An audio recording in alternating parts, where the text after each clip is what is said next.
actually here at the MPS Profit Practice Program. We're on day 3 of the 3-day program, and we've had the great privilege and honor of have Jonathon Blattmachr attend the program with his great team at Interactive Legal.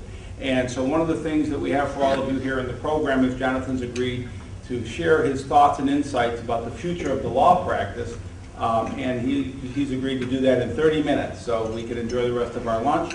So it is with great honor, and Jonathon, I thank you for all of your generosity. You're one of the most generous people we've come across, and we look forward to hearing what else you have to offer. Thank you very much, Dave, and you honor me by allowing me to participate and talk to you about a topic which I really do think is important. In fact, the reason all of you are here is that you obviously care about the future of your legal practice. And I'm going to talk a little bit about what I see the future of the practice to be and what you can do about that. One of the things that makes it difficult, however, to talk about what we're going to do in the future of the practice is trying to forecast change. Change is very difficult to figure out. We all make a lot of mistakes in that. But almost all businesses, whether they're big businesses like General Motors or little businesses, the local construction company, and even nonprofits plan for the future. Because if you don't plan, the chances of your meeting your goals are diminished.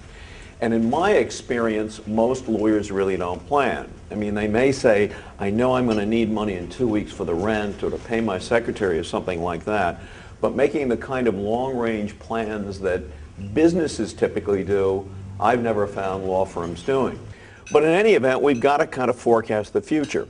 And that's very, very tough to do because of how quickly change occurs. For example, 2,000 years ago, the rate of time it took for human knowledge to double was 1,000 years. So if you took a snapshot at the year 1 AD and you saw how changes were occurring, it was going to take 1,000 years at that rate of change for human knowledge to double. By 1900, obviously the world had much more knowledge. The rate of doubling, even though there was much more knowledge that had to be doubled, was at a rate of 100 years instead of 1,000. You know what the rate of change is right now?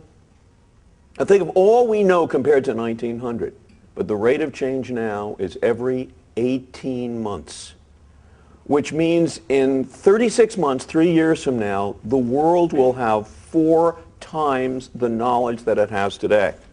Now let me go back and just say a couple of things about when I got out of law school in 1970, and I realize there's nobody here quite as old as I am. Mike, what year did you get out of law school?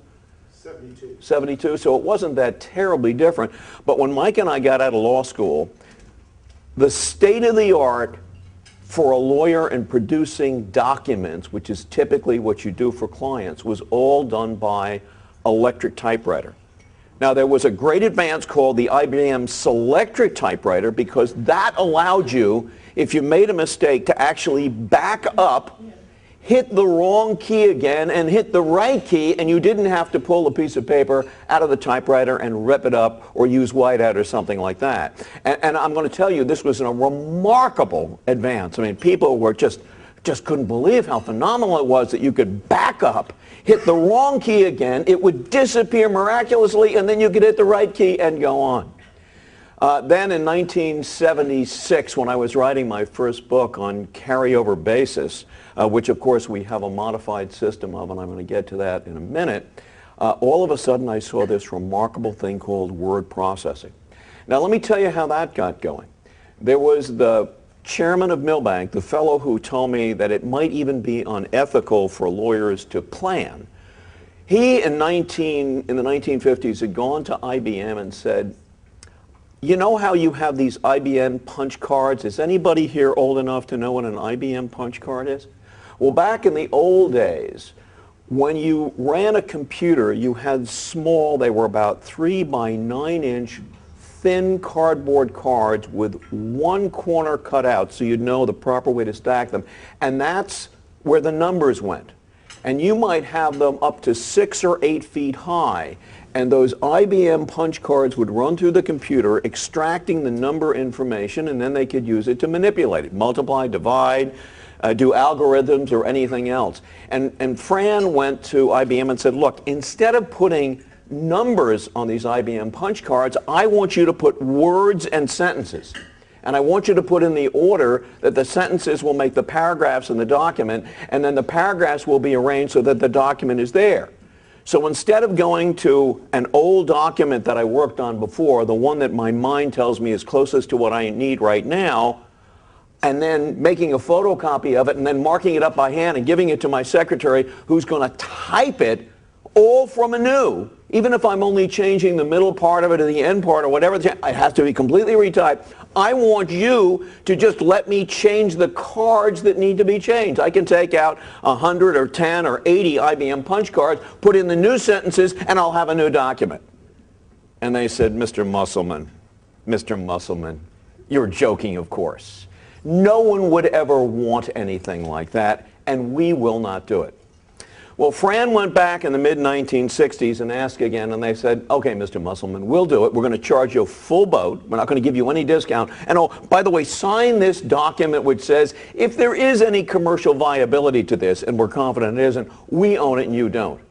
Fran told me signing that document was the biggest financial mistake he had ever made in his life. And that is how the concept of word processing was developed. And it is extraordinary. And in fact, when I got to Milbank in 1977, and it had one of the first systems, an entire floor was devoted to word processing, and Milbank had more technology people than the city of New York combined. It was extraordinary.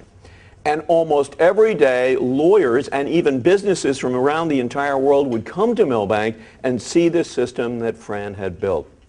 The big change, however, even more than that, of what we use today was something called Wysiwyg. What you see is what you get, which meant you could see it on a computer screen, and that is exactly how it would come out on the paper. And you could actually see it, you could read it, you could go back and make changes, and this was just an extraordinary event. And I remember reading about it in the late 1970s. There was a big article in the New York Times about how it was so extraordinary. And can you imagine trying to practice today without word processing? You wouldn't be in business. By the way, it took over a dozen years for lawyers really to adopt word processing as the way in which things would be done in law firms, the documents that would be produced. And again, today you wouldn't have it at all. If you wanted to have anything in writing delivered or sent, there was one way. The United States Postal Service, that's the way it was. And you'd send a letter, and then maybe 4 or 5 days later you would get another letter back, and then you would send your letter. And of course, nobody could have foreseen the kind of changes we have today with things like email. Legal research, when I get out of law school, when Mike got out of law school, somebody says go research an issue, you went to books.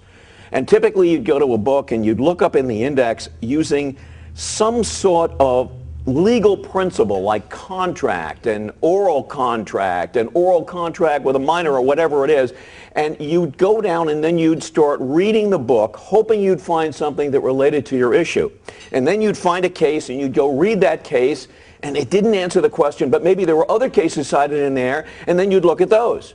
And sometimes you'd go to something called the Centennial Digest, which were great, big, thick books where West broke things down again by legal topic.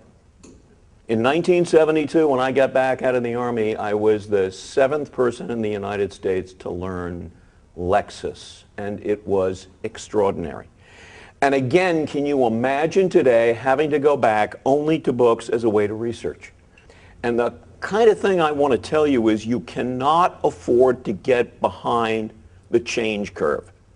If you do get behind the change curve, it would be like trying to practice law today without at least word processing, if not without this next generation called document assembly, which is the system that Dave is offering you. It's the one that the company that Mike and I write the computer program for and Trish is the president of. It's a document assembly system. And document assembly is to word processing what word processing is to the electric typewriter.